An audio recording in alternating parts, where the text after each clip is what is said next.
Ready when you are, Mayor McClure. I'll call this work session to order.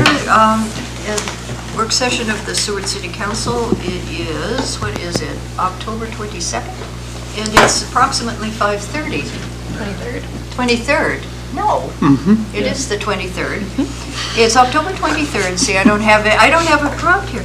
And Mr. Clerk, would you please read the roll? Okay, roll call for tonight's work session. Osenga. Here.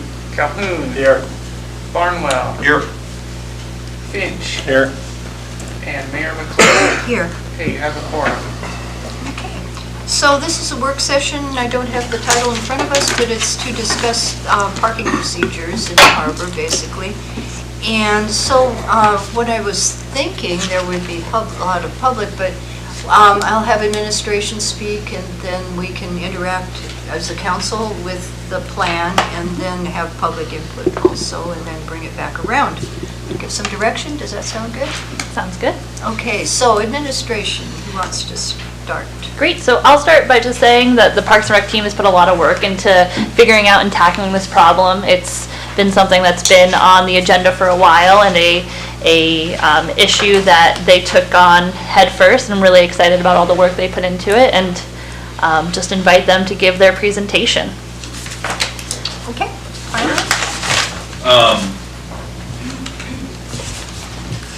So we had done the presentation previously, and we do have it available if we want to go through that again, or as you guys have seen it already, we could also just kind of start working through some of the issues that we know of and start having those conversations on which direction that you guys feel is best for us to move on. I don't know if you guys want to sit through another presentation or PowerPoint again, probably not. So I put together a little bit of a laydown, and so one of the big questions that I saw was the center lot and kind of how we wanted to address that. And so I know historically that has been a lot that's been free for 0 to 2 hours. It was used and originally designated to be a kind of opportunity for businesses to have the lot open for people to go down and park for free, so that they could go shopping at the centers and eat dinner and things like that. And I just know from my time at Parks and Rec that it's kind of gone away from that, and it seems to be a lot more all day long parking, and we haven't had enforcement to enforce the 0 to 2 hours. And so I guess the question for council is, what are you guys' thoughts on that lot? Do we make it a paid lot for short term, or do we leave it as is, or where we go from there? Anybody got strong opinions? I know I do. Councilmember Barnwell. I just had a question. So at this point, I've completely forgot what we even do in the center lot, but wasn't it 2 hours free and then after that you paid? It's 0 to 2 free, and that's it. There was no paid ability in the center lot at all. Okay. Is the way it is currently set up. Councilmember. With the center lot and things closing down in town, we've ended up with now one hardware store, which is going to make parking down there even more of a nightmare. I'm wondering if like half of that first 2 rows could be for, the breeze inside all the stores along there. I don't know how we would designate something like that. But with down to one hardware store, our parking's going to get even uglier than what it is down there. If we follow through this whole thing and hire employees that are actually working, and we let people know that there's enforcement of a free 2-hour parking that would allow people to shop, I'd be in favor of keeping it the whole lot free 2-hour parking. But as it is now, there's no enforcement, so nobody pays attention. But one of the concerns people have brought up to me is where do people park if they want to shop or go for lunch or any of the businesses down there? And there is nowhere unless, so that's just my thought. I don't know how you enforce it without an employee, though. So everything hinges on us being able to find someone to work. And as far as employees, just so you guys know, I do have names of two people who are interested, at least in next summer. Okay. So I do have at least some hope, but there's no guarantee. Obviously, we haven't even started hiring or advertising, but I have had a couple people express interest in doing that next summer, so. So, if we didn't charge for the center lot, would that mess up, what's the firm that's helping with that? Would that create problems for you guys? With up safety? Yeah. No. Would it create a problem for your employees in terms of not being able to, if you're not charging, how would you monitor those? Same way? Yeah, it'd be the same way. We would, I mean, basic plan would be when someone starts in the morning, they would go and they would scan each one of those license plate in the morning so that we had a timestamp of this is when they were parked there. And then they would go down an hour later and check, and 2 hours they just check on it as much as they can throughout the day. And as soon as it's been over 2 hours, then it would be time to take enforcement action, so.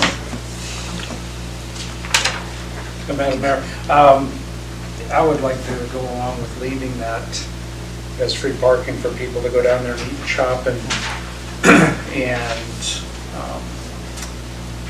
take care of that short-term kind of business as long as we can keep it that way as much as possible if we can get the enforcement. Because I know that right now they're, not, being negative about anybody, but there are a lot of boat captains and tour people and stuff that use that lot now and just go park there and leave their vehicles all day, which, is more convenient for them, but it takes away from what the use of that lot was supposed to be. Right. So I think leaving it free with a 2-hour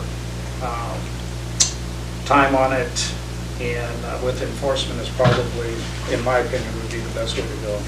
Yeah, I agree. Okay. Is there currently an end time on that lot? Like, is it, free 2-hour parking up until 8 PM or something, or? No, there isn't Because currently we kind of need an end time.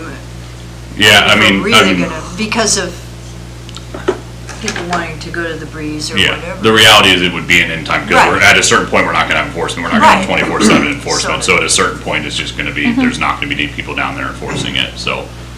So that would be if our last guy ends at 7 o'clock working, and then he comes in at 8 AM the next day, and there's still the same cars parked there, well, then they parked for more than 2 hours, and that'd be a discussion we have to have, so. Okay, Councilman? One of my concerns after the presentation is I talked to some people I know up in Anchorage and Wasilla about the lot increase and all the increases, and their opinion is if Seward's gonna jack up to meet what Homer's charging and Whittier's charging, why come to Seward? Why not just go to Whittier where they're in a completely enclosed bay, halibut fish, shrimp, deer hunt, all that, why come to Seward?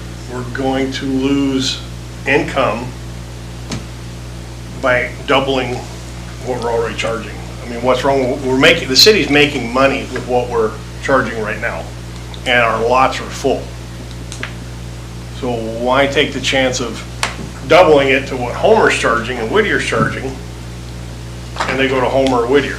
Ooh. I mean, we're outpricing ourselves in town. Our housing's expensive, our fuel's expensive, our food's expensive. Everything's getting expensive. Why are we trying to, we're making money. Why are we trying to jack this up?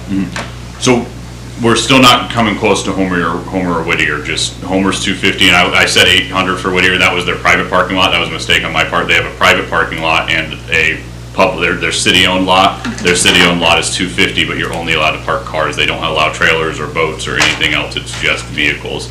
And then Homer is 250 as well. And so even if we did go up to 100, we're still significantly less than both Whittier and Homer are. But that's my whole point. Why, we're making money right now. Yeah. Why are we trying to increase this when we're full? Everybody knows we're full. I mean, Seward's greed has been growing for 15 years out of the 30 I've been here. Why are we so focused on sucking every dime out of locals and the tourists? Let's have a break on something in town here. I mean, we need to get focused back on taking care of the year-round locals. So why are we trying to hit them at the same time with the visitors? When we pay enough year-round here, now we gotta pay that much more, Well, we'll move down here and talk about the fees and just, Yeah. did you have something? I think that's true. I was just gonna say, I thought that some of this increase was due to the fact that we were gonna try to actually increase our personnel, and some of our infrastructure was gonna be improved, so we need to have just a bit more coming in to take care of the improvements that we wanna make between now and, well, in the near future. Yeah, I mean, we've lined all our lots, and then we also want to pave uplands. That's my goal is to hopefully have uplands paved by next fishing, or by next season, opening season if I can. It's gonna be a process of finding out costs and things like that, but my goal is to have uplands paved as well, so that we can have all of our lots that we have for paid parking be paved and lined and being nice lots, rather than having to resurface them all the time because they're dirt, so, yes. Go ahead. Yeah, I hear what you're saying, but probably 90% of the funds that come through this parking are from out of town. And I don't have a lot of empathy, no offense, to a lot of the boat owners that come down here. I think if they can afford a $100,000 to $600,000 boat, a $10, which is cheapest, probably the cheapest in the state for parking, is not it's not excessive. So I like the idea of capitalizing on the fact that I don't think anybody's not going to come to sewer because they're paying $10 or even $150 for an annual pass. I think it's a steal. I think it's But a really good deal. how much are you paying right now? Well, I paid, when I owned a boat here, I started owning a boat here 15 years ago. And I paid the same rate. I paid $50 a year 15 years ago, and I'm still paying $50 a year for an annual pass. So I just think it's about time we up these. And the thing is that for the locals, I do totally think we should have a deal for employees. Harbor employees should get a heck of a deal. I don't have a problem with that. I would like to talk to businesses and see if they can help us. It'd be interesting to talk to the different businesses and see if there's a way that we can work together, but I have no problem with giving there's a small number of people compared to the amount of tourists that come through this town that are parking there, that are local. Okay. Thank you, Madam Mayor. I know for myself, I spend a lot of time parking down there. A lot of my other friends do fishing, okay? And going from a summer pass of $50 up to what they're wanting now, that's just, how much are we gonna keep taking from the locals that fish here all summer long? We have people that, and I can name the names, that live here year-round, run charter boats, they're down there working on their boats all winter long. How long are we gonna keep gouging the year-round locals that live here, that support this town? I mean, I don't like the idea of the hike increase. We're making money right now. Right now, we're making money. Why do we have to double our prices and keep jacking it up? So I'll just respond really quick. Councilman, yeah. Again, I think we need to recoup our costs on the employees, the 4 employees, the $10,000 a year for the company. I think at the minimum we should do that. And I totally support giving a harbor employee or a local pass. Great, for local. We could figure that out. Not too difficult, I don't think. Hopefully it's legal. That my first question is it legal to offer, but yeah. I guess the next one was annual pass, the fee schedule of rather than the annual passes, but the fee schedule of 10 or 15. And how do we want to open that up of, right now we're $10 regardless. So you show up, you pay $10 whether you're there for an hour, whether you're there for 24 hours, it's $10. And my thinking was to add a few different options within that, so that there's the 0 to 4. So say the center lot, if we're leaving the center lot as is and it's full, you add a $5 option. If the center lot's full, you can go park in the north 72-hour lot, pay $5 and go do dinner, go do shopping and things like that. And then 10 for the charter tours. And then if you're staying for 3 or 4 days or a week, because summer lots allow you up to 7 days and you're going on a long-term fishing trip, then you can just pay for 7 days. And pay $15 a day because you're parking there overnight. So that was my thought on it, to give us a few different options, to give people a few different options, because some people might pull up and say, well, $10, I'm gonna be here for an hour for dinner, I'm not paying that.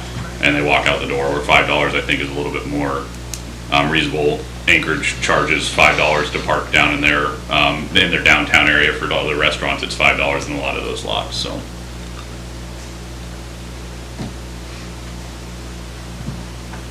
I think, yeah. So basically, with the updated recommendations, for the normal person coming in and spending a day in Seward, nothing will change. Nothing will change. Nope, it just adds that option of short-term, and then it Paying adds less, a little bit more. perhaps, If you're or- parking overnight, it adds it a little bit more, so. Isn't there a sign that says you're not supposed to park overnight in those lots? Not in the center, or maybe in the center lot, but the north and south and the northeast boat launch, those ones are designed to be up to, the northeast is 7 days, Oh, and then it's 72 hours in a few of the other lots, see so, how often I park. yeah, so. Councilmember Good. Thank you, Madam Mayor. Is there a cash option on the, I thought there was. There is, we don't use it. Part of the reason we haven't used it is we haven't had anyone in the harbor, and so we're gonna have unattended cash boxes sitting down there. And we haven't had people to go check them on a regular basis. If we had employees, that's something we could revisit of doing a cash box. It is an option with those pay stations, we just don't currently have it enabled.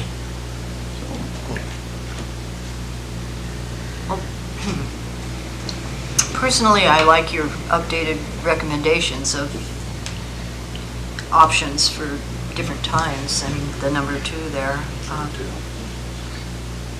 Okay. And I really don't see raising that more than $10. I mean, for the 4 to 12 hours, Yeah. you know, I mean, if someone's going out on a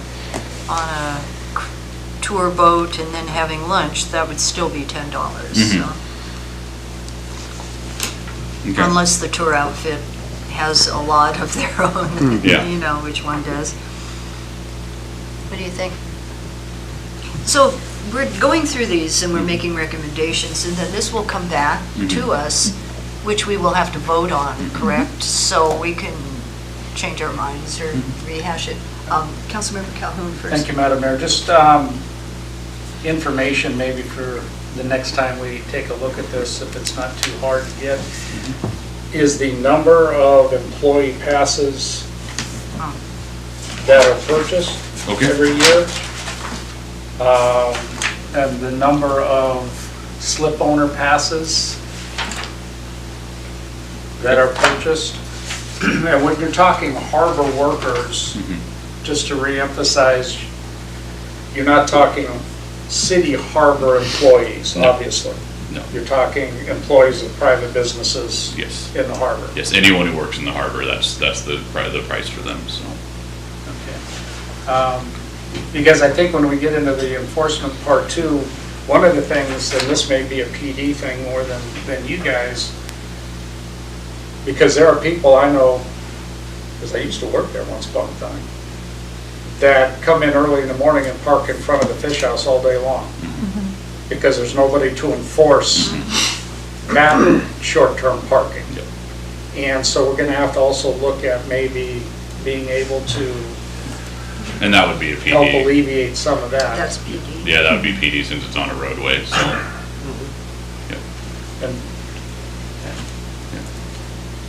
Yeah. So, for like the slip owners and the harbor workers, or is it a mirror tag or is it a sticker? My plan is a mirror tag. My plan is to go with a mirror tag, they'll hang in the rear, because then it can be removed, because right now, it's currently assigned to, you can put up to 2 plates on the registration form. I want it to be, if you buy a pass, you can put it in any dang car you want, it's your pass. I think that's Um, good. Yeah, so. What about talking to the businesses, let's just say like the Breeze Inn and Fish House, they buy them at $50 to give to their employee. That way, if they fire them, they hold the paycheck till Yep. they turn it back in. It's that option, or Up Safety also has the ability that they could basically, if they have 20 employees and they want to buy 20, or they have 20 employees but only 10 work a day, they could buy 10 parking passes, and then every day they could go in and enter those plates into our system, and it would tell, and then when we scanned it, it would say, yes, this car is available to be here today, or allowed to be here today. So that is an option too, if businesses are wanting to buy the passes themselves. Now, it requires work on their part, because they're gonna have to go into the plates of the people who are working that day, and so that's something they'll have to work out if they wanna do that or not. But that is an option built within Up Safety that we could allow them to do that. As a business, they could purchase the passes for their employees rather than having them purchase it themselves and just update it on a daily basis, so. And then part of having this conversation now with the council is so that we can have that conversation in April, March with businesses. So to prepare them for that, to prepare the employees and have those conversations set up so it's not just May 15th and here you are. Oh, excuse me, Councilmember Butler. I just, since we're brainstorming here, and I hear Mr. Finch, Councilmember Finch about locals or the workers, another option too, because that south lot up there is, what, it was only 25% full last year, or The Uplands? Uplands? Yeah, Uplands about, yeah, so. So could you cordon an area up there and make it an employee parking lot at a screaming deal, or work with would that convolute things too much? I mean, we could look at that. I guess we'd have to determine how many spots we're gonna make available and then, yeah, verifying that they're actually Harbor employees and not just Right. people taking advantage of it would be a little bit of an issue, I think, sometimes, but that is a possibility, Because so. again, I think that, again, 98% of our money is going to come in from Yeah. outside. I mean, And they're not going to complain. I don't think they're not going to come here because we're charging them a few extra dollars. it was 22, in 2022, it was $22,000 of our revenue came from passes. So our revenue isn't coming from passes, it's coming from the daily users. And just the last thing too is, I think that the price that you quoted for 4 employees was $200,000 a year. 88,000 a year. Or sorry, the total package. Oh, Total package was the employees plus the Safeco. that'd be 120-ish a year, Okay. so, yeah. So we have to make at least that Yeah. in terms of. Yes, and I mean, we make routinely over that every year. I mean, we made, I don't have the number, I have the numbers on the PowerPoint. We made 380,000 in 2022. We're gonna make a little bit less this year, so we are making that much, for sure. It's just a matter of, we haven't had employees, so we've lost revenue over time. Sorry, just a last comment. When people hear that we made $380,000, they assume that that money goes into the city coffers, and we use that for all kinds of things. For instance, right now, we're having a heck of a time hiring police officers. We're having a heck of a time with the jail right now. There's all kinds of, the city Yeah. employees could use a boost in pay also. Yeah, right now it goes into a parking enterprise fund. We do have a parking enterprise fund. That was used on the Harbor boat launch renewal. When they redid both those boat launches, money was pulled from the parking enterprise fund to help redo the boat launches and things like that. Us paving and lining our lots has come from that. That's what it's been used at historically as of right now. But I know it's been used on other projects before, so, yeah. Okay. Did you have something? Your hand was up a while ago. No? Okay. Councilmember Calhoun. Just, stimulated a brain cell comment that he made, and this is not really a question for him, but maybe administration and the finance was here. Have we thought about paying that loan back from the harbor fund to the parking fund? Yes, I believe, Because I don't think we've done that yet. no, we haven't, but we can look into that. Yeah. Because I think the harbor has the money to do that. And it might help look at financing some Yeah, paving. being able to do that instead. Mhm. Or employees. And However- so, yeah, a lot of things. And then we're at annual passes. I know we've already kind of started this, and I just, yeah, my thinking on it is when you break it down at $100 per season, if that's what we charge for locals / slip owners, or harbor employees / slip owners, that's what it is $100. That's 65 cents a day for the season for a 158-day season. That's what we're charging them. That's what it breaks down to. And so I thought it was a pretty reasonable price, especially compared to the $250 that Whittier and Homer are charging right now, especially because ours are paved and lined, and theirs are dirt lots at this point. They haven't started paving them. Obviously, we need direction on where you guys want to go and what you want to see that update as in the future when we do come back, so. Councilmember? And I'll just say, personally, I have a problem with people having to pay, or business having to pay to have his employees come to work to park. I mean, I understand the $50, but raising that, I don't see why we should raise that for harbor workers or slip owners. You know, I mean, There is pushback. they have a hard enough time down there getting employees to come work the full season, now charge them more. But we're not charging anywhere else in town?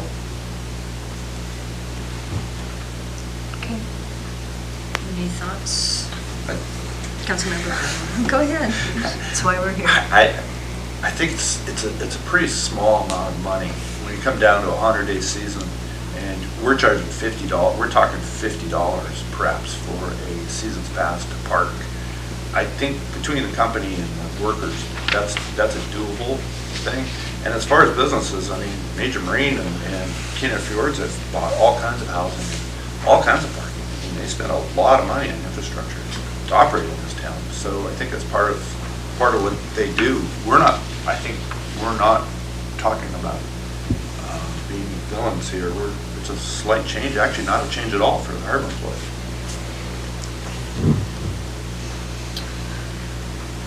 You had said, I just find this sort of amazing, that the slip owners, the fee that they're paying now, the $50, is part of the slip fee? Is it? I was unaware Someone of said that. that at the last No. meeting, No, but I that's don't. not No, the it's case. it's a separate fee. We, So some slip owners are probably not paying at this point, just because, just like with everyone else, people don't pay because there's no enforcement, correct? Yeah. If there were enforcement and all the slip owners actually had to pay the $50, you'd probably see the total amount go up considerable without raising it. Just a thought. Oh, I was just gonna Yeah. say there is the reality that some slip owners don't need a car or don't have a car down there. So we wouldn't want to incorporate it in that as a required necessity, just in case somebody's living on their boat, doesn't have a car, uses a bicycle. But Oh, if all of the people who were in the slip and had slips and utilized the parking spaces bought the pass as well, we would see an increase most likely. Vice Mayor. Thank you, Madam Mayor. So this doesn't affect the boat launch fees, right? No. That's federal, that's a grant, and that's some other thing that's I have going no on, idea so- what that's tied into. We put it on our T2 systems, but that's harbor money. Right, that's what I'm saying, is that that's a separate thing, and then they still have to pay for parking. Their launch fee doesn't cover a parking No. spot in the parking No, lot, it's right? not. So that's what I was just trying to make clear. There is a requirement with the agreement with the state that we maintain the uplands lots to have them accessible by boat trailers at all times because of that. So kind of incorporating that payment structure into there so that we can pave and have those be better as being a good steward of that relationship.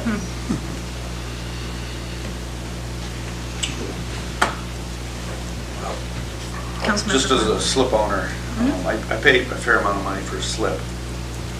But I don't have a problem after 15 years of paying $100 a year instead of 50 as a slip owner. I would be in favor of $50 for employees. But I think a slip owner is perfectly capable of $100, which is $1 a day, you know. Councilmember Finch. Why not just add $100 to the slip fee then? It's two separate pools of money. Okay, then why not just increase it? I mean, I know a lot of people that own boats down there. They struggle this summer. And I just have a big problem with charging more for parking with what they're already paying for a slip fee. Because, you know, their deckhands, and I know one guy that, their deckhands all pile into one vehicle to get to work. So they're not taking up parking spaces. Well, I'm not suggesting we increase the prices for employees. I think we should even maybe look at a free lot. I'm talking about slip lines. Going up to 100, not the employees, not the guys that are working deckhands, or the harbor employees. And I'd like to find out how many boats are owned by year-round locals down there before we even think of doing that. That's a harbor question, huh? Yeah, I don't have the answer, so. But it's obviously known. I mean, it could be, we could Most likely. find Yeah, that we can find that out. information for you. Okay. Well, we don't really have a consensus here. Okay, all right. We'll think continue to so. work on that one, so. Yeah, it's a work in progress. Okay. Okay. Parking ordinance, and I printed out, and I don't have it in front of me, but hopefully you guys do.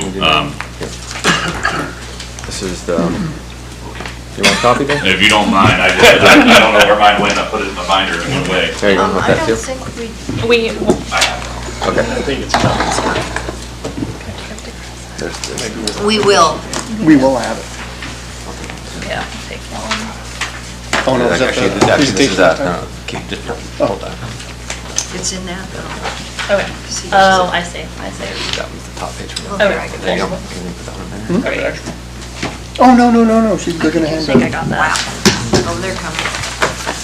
There you go, there's your extra, last presentation. Is that what you wanted? Well, or whatever we're getting here. Is this, I don't know. Let's not confuse you.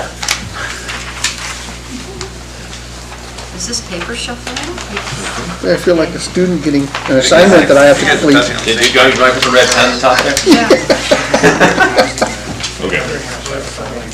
No, I'll be okay, but I have it mostly memorized, so I just don't have exact numbers, so. Okay. Okay, so the ordinance in front of you guys, this was, worked on through 2021 and 2022, and I don't know if it ever came before you or not, but I know it was worked on, with, former Assistant City Manager Stephen Sewell and the, city attorney as well. And so I also went through it a little bit and, just updated some stuff, the fine and the payment and things like that. So this is something that we would need to adopt as far as, for our fine schedule and how it works.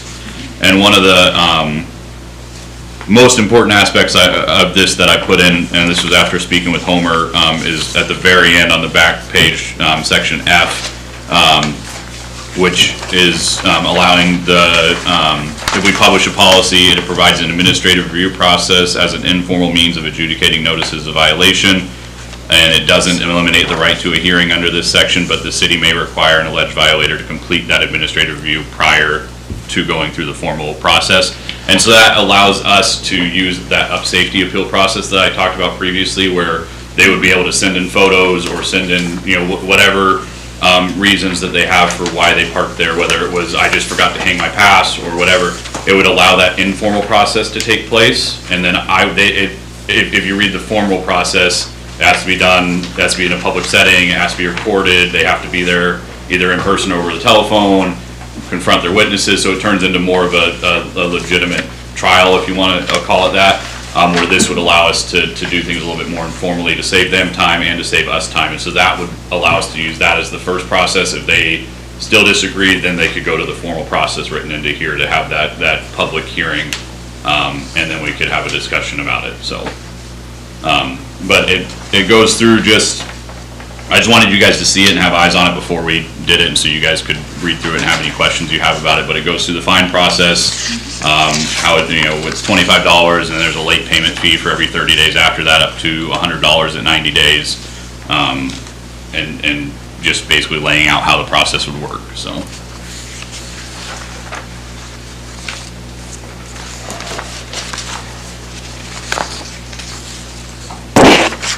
Comments on this? Yeah.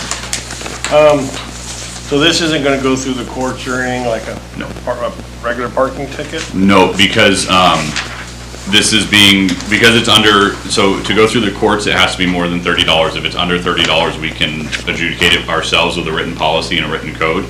And so it doesn't tie into the court system and tie up the court system's time and our time with that.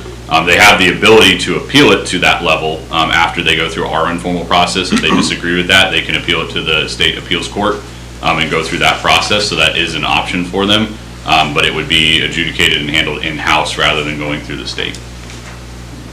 Because this is starting to sound a lot like the Anchorage parking ferry scenarios. This, 10 years back. and some of this policy was pulled from Homer, because Homer is using up safety, like I said, as well, and I pulled it from. Ms. Bickman. Would you remind us kind of again, because I remember at the last thing you said you had kind of the stats on actually how much it did get adjudicated, Yes. and what can you tell us what that was again? Yes, so Homer had written, at the time I talked to him, 600 tickets. They had 12 citations go through this informal process that's written on the back end of this, and only one of those was appealed beyond that. And so out of 600, they had one that went through a formal process appeal where they had an actual hearing. Only 12 actually went through the informal, so. It was a very, very small number. That's good.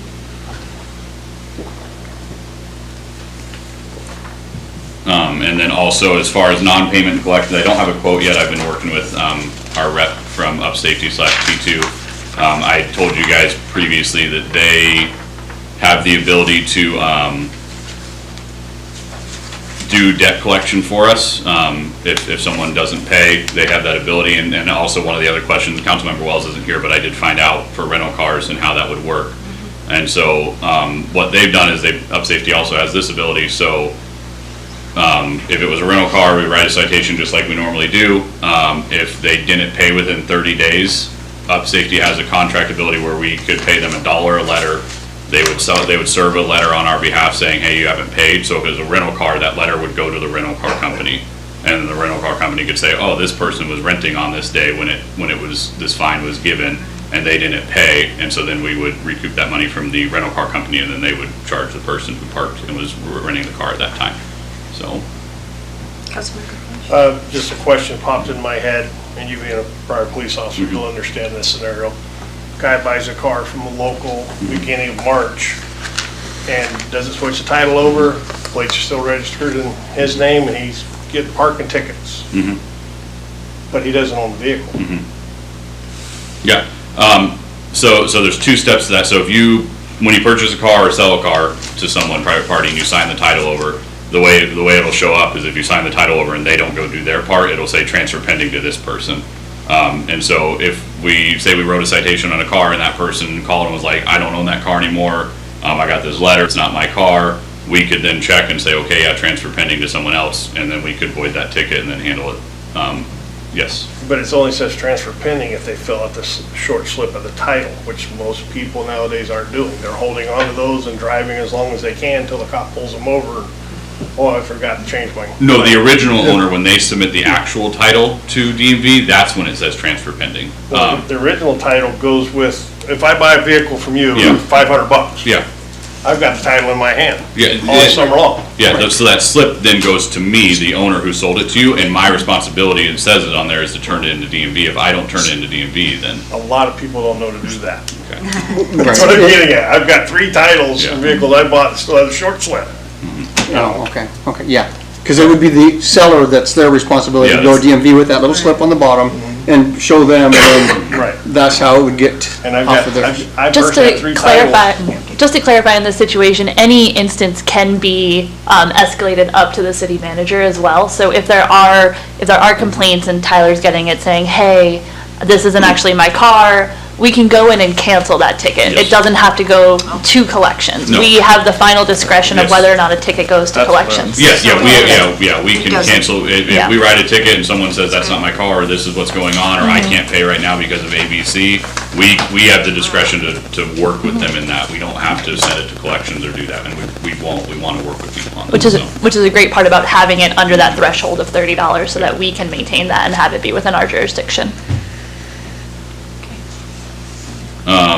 City code would be the other thing you guys are given, the other sheet of paper, and so it has our policy, which is 1115, 130, and 135, and then I took Homer's policy and put it in there, just for you guys to look at.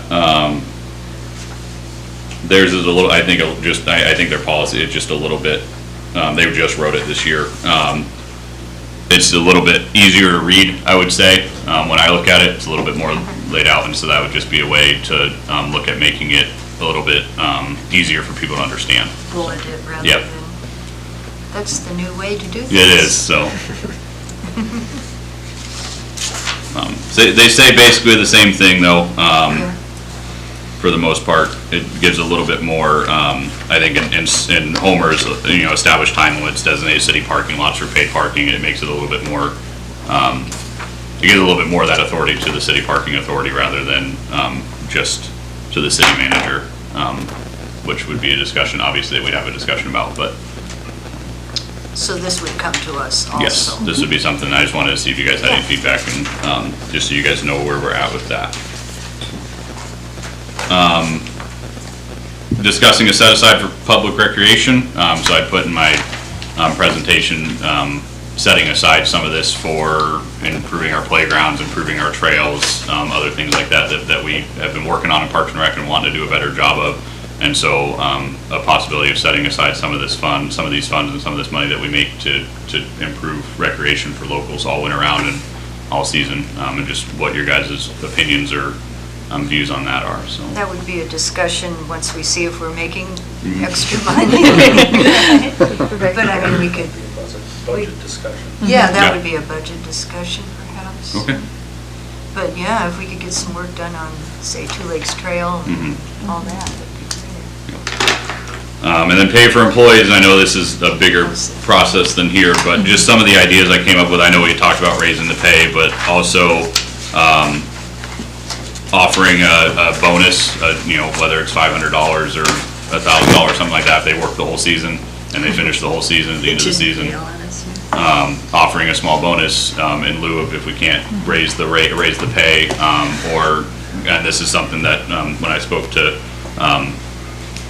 Mr. Peck, he had talked about, is offering people their job back when they come back, is if they finish the season with a good rating of, yeah, you have a guaranteed job back when you come back, and keep them there so that they don't have to worry of, do they have a job if they come back next summer. So, just some options, I guess, of what your guys' thoughts are on that and how we best attract these employees, so. That sounds good to me, both of those options. I just don't know how much we can raise the pay. I It would guess be a we can discussion. raise it as much as we want to, but, you know. It would be a larger discussion with HR once we see the exact parameters of the job descriptions if we wanted to move forward with Because you it. don't want them making more than so-and-so, and it becomes an issue. I know this. Councilmember Hicks. Because one of the issues I was gonna throw at you, so you're gonna offer the seasonal workers a $500 bonus in the season, what are you gonna offer the year-round workers? They get a 1%. Every year-round worker in the city gets a 1% bonus at the end of the year, so. Oh, Yeah. that's right. Forgot about that.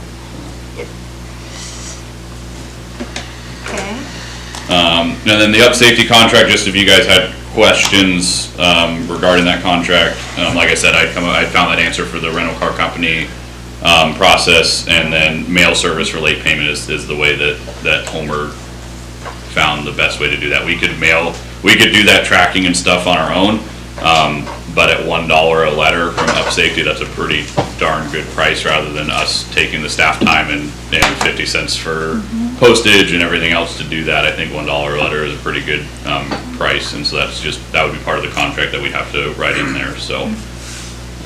But what your guys' thoughts are. Councilmember Varner. I actually, it's unrelated to that. My question was the south parking lot there in the Uplands. You plan on paving that, right? Or that's your goal? That's one of my goals, is to pave the uplands. And I actually rode my bike in there today, and I was just wondering can you explain why paving is a necessity up there, as opposed to just graveling and smoothing it out every year? It ends up costing a lot of money when you have to resurface it every single year, especially when you're towing giant, because most of the people who park there are big boats. They're triple axle trailers, and they're heavy and they weigh a lot, and so when they do that, potholes happen, and then we have to go resurface. And I mean, this year we pulled up one time and there was a lake around the pay station, because it had been so worn in. There was a 4-inch lake of water all the way around the pay station, so So paving it- ultimately, is it cheaper? It's actually. it would be cheaper in the long term. It would save us money in the long term paving it, rather than having to resurface and grade every single year or multiple times a year is what we're doing right You now. would you can line it out and make it a lot more organic. Yeah, we would line it out, and part of my goal would be to line out the south side with just car parking, and then the north side boat parking, so that's, because I know a lot of people like to go up there and park for a little bit, eat their lunch, whatever it is, along that south side where it's kind of got that nice view, and so make the north side more of that boat parking, and then right along the water, car lines for car parking, so, yeah. Thank you, Madam Mayor. A couple of things on that lot, since you're talking about that. Do we know how many parking spots can be put in up there? Was that in the? It was in the original presentation, which we can't get to I work right apologize, now. I haven't read Yes, it. it's, I just thought of that as soon as I asked the question. Yeah, I think it was 172. Wow. 140 for the Upland Or South boat 140, launch, okay. yeah. 140. And you say that it's about 25% utilized? That, Or yeah. That was. Or we know that that's what was paid for? That was- 25%? Yeah, 25 or less, and yeah, that was my projections for revenue was based off that, so. Because I wouldn't mind exploring the thought brought up earlier about possibly making part of that an employee Yep. parking lot and maybe not having a fee for them at all. Okay. Or a reduced fee maybe. And the other thing too, when we get into thinking about down the road when we're gonna pave that, we use that a lot for snow removal. And maybe finding out what it would take to get that turned into a DEC approved snow dump area, with Okay. oil separators, stuff like that. I don't know all the, Okay. that's more probably of a public works thing than yours, but it would be nice to find out what that would take as a possibility Okay. for the future. Okay. I have just a question. Do we, who pays for the recycle container up there? Or does it just get to park there? I believe that's Harbor. Pardon? I believe it's Harbor. that Oh. has- Yeah, I believe it's the harbor as well. Okay. Yeah. So they're paying the harbor to park it there? Or For the. the blue recycle, the big blue? green- Oh, is it? blue? Oh, the blue one? I'm Yeah. not Mhm. Oh, yeah, that is not us. I mean, I'll it's have to look good into that that. it's there. I use that for cardboard all the time, but Is that sustainable Seward? it's been there way No? before that. Okay, I'll look into it and answer. Yeah, I'm not just 100% curious, sure off the because top of my head. that, in terms of numbers of parking spots, Yeah. with the driving around it and that's Mhm. multiple parking spots, right? I mean, not that I don't want it there, but, But maybe we could find a better place for it, Or right there, something, maybe along an yeah. edge or something like that, Yeah. so. yeah, maybe, I don't know. Yeah. Good. Yes. One more question, Tyler. Just to clarify, what are the dates seasonally? Yeah, Like, does that come through September 30th? Is that- Yeah, it ends September 30th. This year we didn't start till June. I think normally we would start May 15th. And so we'll get like kind of up and running May 1st, but actually start enforcement on May 15th. So all winter it's free? All winter is free. Yeah. We do not charge or enforce for any parking in the harbor all winter long.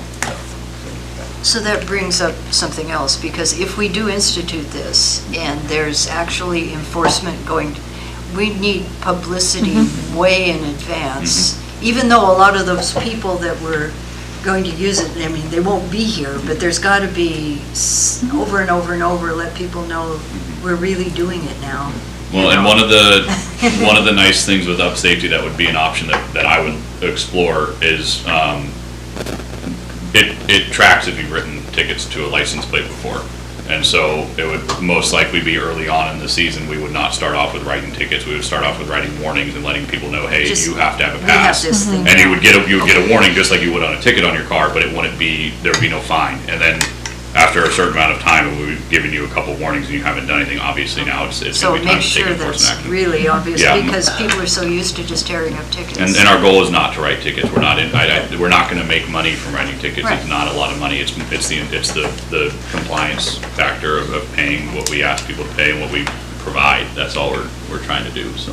Right, just one last question, it's a trivial one, but the 15-minute parking Yes. is, I spend a lot of time popping in there, and like we've talked, there's people that park there all day long for the last few years, I mean, all day long in that spot, even the handicap parking.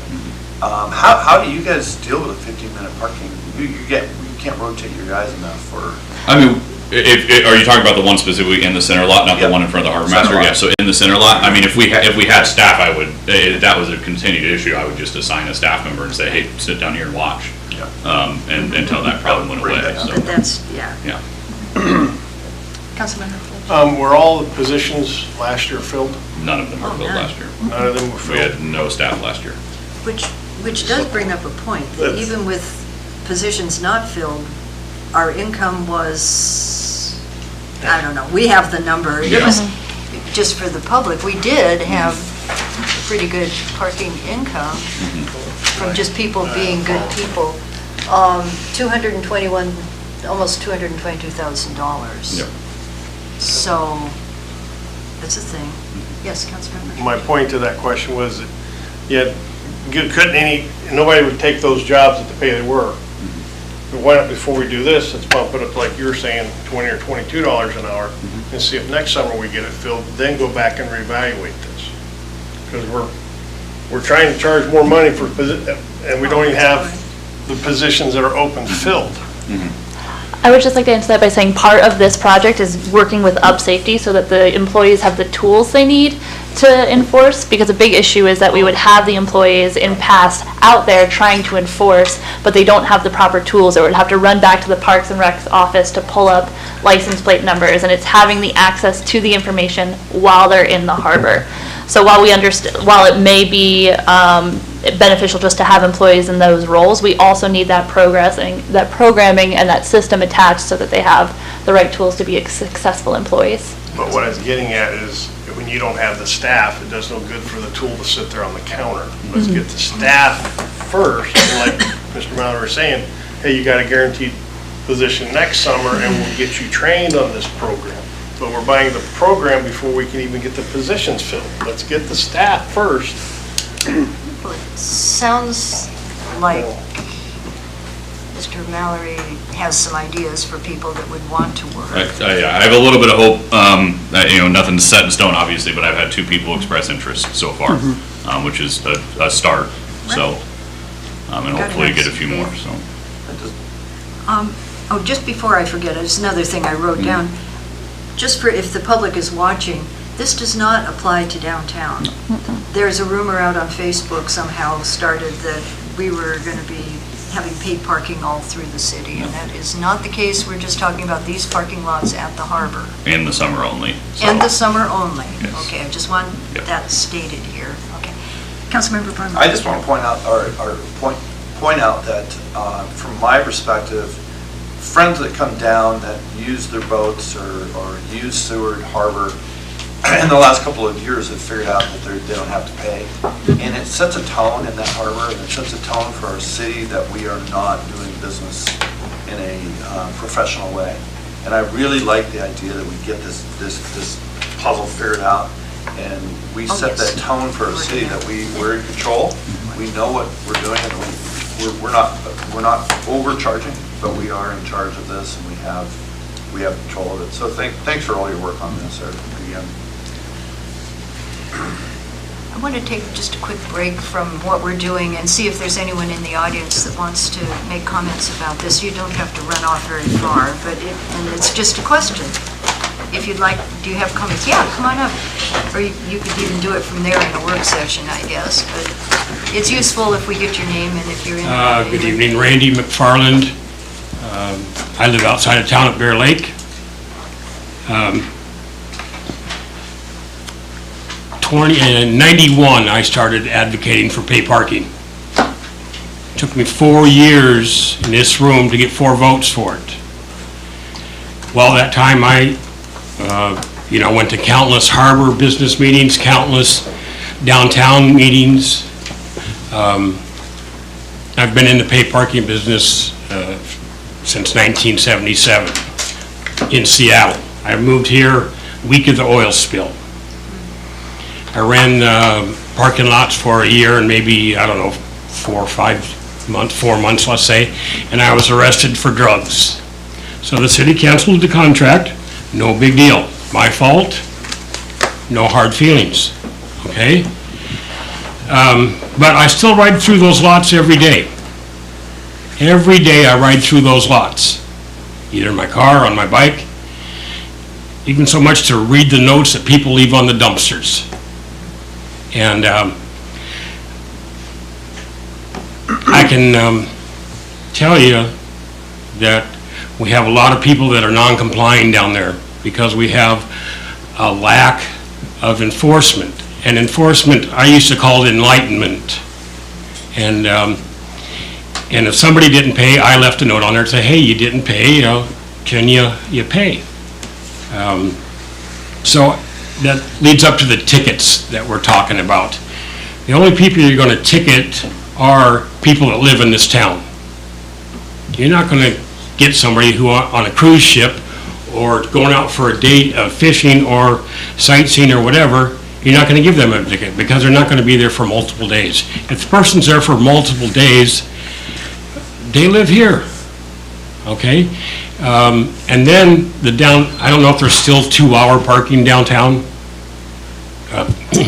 Anyway, the problem in those days is that the harbor was going to be treated one way, so the downtown had to be treated the same way. And that may still be a problem, I don't know. But I can tell you non-compliance problem started in front of JDOC. That may seem funny, but if you go down to JDOC, and I'm not blaming JDOC at all, this is not JDOC's fault. Go down to JDOC, turn around and look up the signs that are on the street. It says 2-hour parking. That is actually railroad land, okay? Well, the railroad's not in the parking business, at least not in Seward. And so the deckhands there took that spot because they realized nobody was enforcing it. And in fact, nobody was. But there was only 3 or 4 spots there, and as soon as those 3 or 4 spots got taken up, they moved out onto the street, onto the 2-hour parking. Okay? Well, nobody's enforcing that. Okay? So now the word spreads, nobody's really enforcing the parking. So now the problem is moved over to the north lot. Okay?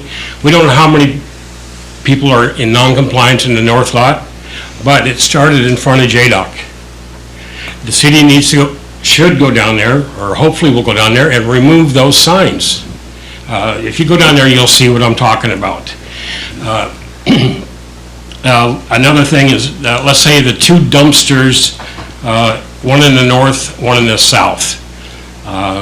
Just for easy figuring here, we're going to say those spots that the dumpsters are in are worth $10 a day because those spots will sell guaranteed 100 days a year. 20 years, it adds up to like $40-some thousand, okay? That we're letting go because somebody else can't put the dumpster on their leased property. They think our parking lot is for their use. And that was another big issue, is that why are we subsidizing restaurants, tour companies over their parking? They all had a choice when they signed up for the lease what they wanted. Some leasees took parking and still use it. Some leasees took parking and now they've converted it to seating, or outdoor seating. That's their prerogative, they lease it. But the people that chose not to supply their customers, their employees with parking, times have changed, okay? That business decision has come back to haunt them, okay? It's not anybody's fault. It's just things have changed. I remember the first year I parked 37,800 cars, okay? I got $3 a car, so it comes up to maybe like 112 or 114,000, something like that. And yeah, that included the employees, and yes, it included the slip holders, okay? But still, it came out, if you divided it by 3, and I'm trying to come up with a matrix of how you compare it was to how it is now. Okay, so now, if there was no growth in the parking since 1996, or no increased demand, you would be looking at least $380,000 income, okay? And that's if there's been no growth. None since 1996. So I have bad hearing. I didn't quite exactly hear the figures, but I thought he told me he made 370,000 last year. 270,000. Okay, so if you just take the numbers from when I ran it, and I can guarantee you there was 37 cars there because I walk through the lot every day. Okay. As far as employees go, I volunteered this summer, or I put in an application to work in the harbor, but since I'm in the same business as Council Member Wells, I'm on the cultivation side, I couldn't pass the drug test, okay? I could now, it's not any big deal to me. the cannabis situation. So I seen that Parks and Rec had volunteers. I said, well, let me volunteer then. Just somebody walking around with a green vest on and a chalk stick in their hand, I was willing to do it. They finally called me back, and I said, no, I wasn't really looking for employment. I was looking to just volunteer to help you out. Okay? And the phone went click. Okay, that's fine. That's our prerogative. But to come up here and say that we have an employment problem, well, I volunteered. Now let's move on to another thing. Every single lot is deficient in signs. Some of them are pointed the wrong way. Some of them, there's some of the entrances that have no signs at all. I don't know how you can enforce something when there's no sign on the driveway. We all live here and we just drive by it without looking. Okay? And that's what happens. But somebody that's here for the day, 2 days, 3 days, whatever they come to Seward for, if they don't see that sign, they're home free. Okay? And we can't blame them because we don't have a sign on the driveway. In paid parking, that's pretty simple. The signs that we do have look like insurance contracts. And not just being funny, but they're so busy that you actually would have to stop to read the sign. The text should be as large as possible and as simple as possible. I'm sorry, saying should a lot. This is my opinion from somebody who's been in the paid parking business for a long time. Okay? Center lot, how I handled that is, it was 2 hours free, and if you stayed more than 2 hours, it was $5. Okay? And this was to give you the options. There was a big, well, what if we ate at a restaurant and it took us 2.5 hours? Okay, well, no big deal. It's, we're kind of slack on it, no big big deal, but the $5 was to discourage people. Okay? At that same time, our parking lots in Seattle were getting $15 for our best spot. Now our best lots in Seattle are getting $100 a spot. So there is an argument for raising the prices. Okay, there's no doubt about it. We were the first city to do the paid parking. So when we compare it to all these other towns, Homer actually has controlled access Kenai actually has controlled access, which is what hopefully will adopt some of that. It reduces all your need for employees, okay? It keeps accurate time. You can program them to, have some grace period in there after the 2 hours. You can program it if they stay in there for 4 hours, they have to pay a fee. If they stay in there all day, then the fee is larger. Okay, so it eliminates employees. I think you should try it on just the center lot. Okay? Because the center lot, I had the same problem. The center lot was full and the south lot was full. Now it's the center lot that's full and the north lot that's full. And how you move cars, instead of physically getting in them and driving them away, is one way is pricing. Another way is encouragement to get them to park someplace else. And so the problem with the south lot in those days was people with boat trailers. That's why all the stalls in the middle are big and long. Okay? So what we tried to do is get those out of there so we could have, also there was 2 hour free parking there, so we'd have free parking. These parking lots should never be more than 80% full. Never. If they're full, nobody can park. That means the businesses suffer, the boat owners suffer, whatever, but that's the goal. I heard the thing about 95% compliance in the newspaper. That is true, an industry standard for a closed system. It will never work in Seward because we have free parking and the compliant people get underreported. Because we don't catch the people who are compliant, we catch the ones that are non-compliant. So trying to get to the lofty goal of 95% 100% compliance is admirable, but it will never happen. Never. Okay? I believe that you should go back to the 2-hour free parking in every lot, 2-hour free in the center lot. But if we have no enforcement, it doesn't make any difference what there is. I'd still volunteer to walk around and show an employee new how. So, Is it time to go home? oh no, I was just going to say, you should speak with the I have no financial interest in it, harbor director. no skin in it. I ride by the harbor every day.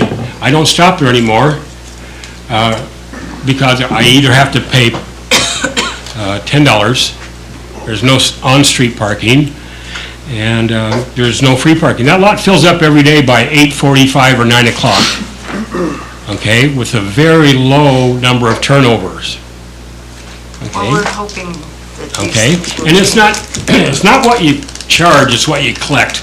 We obviously are not collecting enough, okay? If I collected more, parked more cars in 1996 than they're parking now, or collecting for now, something is wrong. I'm not criticizing anybody, I'd be glad to help you straighten it out. This is good input, because we don't have people around here who were here like you were in, back in the days, so. My ears are bad, I can't hear. But we need to get moving on with the rest of the work session here. Can I just Unless you ask have one quick questions, question? we can interact, sure. I'm just curious, why do you think we should do 2-hour for the north lot and center free? Well, what the argument was back in the day is that if I wanted to go to the Park Service, well, it's more convenient to park in the south lot, obviously, than it is to go up to the center lot. If I wanted to go to Chinook's, and their little small lot was full, it would be more easier, or if I wanted to go to JDOC to ask about a tour, or, it was for all of us, for everybody to use 2 hours, but with no enforcement, you've basically lost those spaces for short-term use, and that's majority of the people that live here, or want to do business here, yes. So you would charge for the center lot after 2 hours? We did, and it was, the 2 hours were free, and we charged $5, and the $5 at the time was still underpriced, but it was a method to control the activity in the parking lot. It wasn't a revenue generator, it was to encourage people to park elsewhere, okay? So, I don't know where to go next. I'd still be glad to help you. Okay. I'm sorry, I didn't mean to interrupt you. Oh, I was just, Councilmember Finch had his hand up. You didn't hear what she said earlier. She was recommending maybe you speak with Mr. Mallory there. I'm sorry, my ears are so bad, I can't hear you. Well, we'll talk to you yeah. after, yeah. We'd be happy to touch base with you after the meeting or later on, once we get things up and running, to talk about volunteering or having you on board to work through teaching or sharing your knowledge more. It's not teaching, I think you can teach a chicken to do pay parking. The problem is you need somebody to train a chicken. And Well, if we find that's 4 where I chickens, come we'll in. reach out. It could be done with high school kids. No, I don't need. And Okay. here was another problem. Is my time up? You can tell It's me. pretty close, because we're Okay, that's looking- fine. Yep. If that's okay, but thank you This for isn't gonna go sharing. away I can't for a speak while. any Great, louder. thank you. Thank you. Administration, did you have any, Mr. Mallory or anyone? I think our main request would be some direction moving forward for Mr. Mallory. I think we have some consensus on a few items. We don't have consensus on others.